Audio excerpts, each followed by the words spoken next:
Massima prudenza, anche una guida protettiva, cioè prevedere anche gli errori degli altri, questo è molto importante. Cioè cosa significa?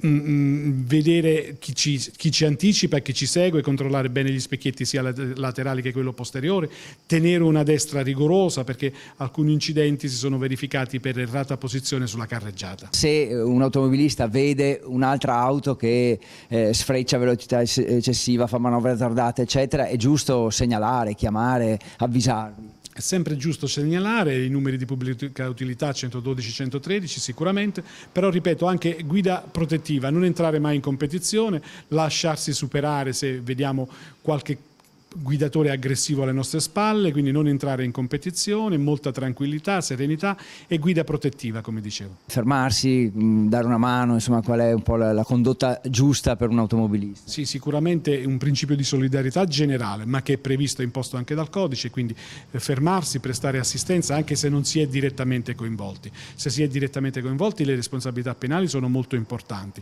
ma anche se si è semplicemente terzi, sicuramente come minimo chiamare l'ausilio come soccorso sanitario, come soccorso delle forze di polizia e mettersi a disposizione per tentare di ridurre le conseguenze di quell'incidente che si è già verificato.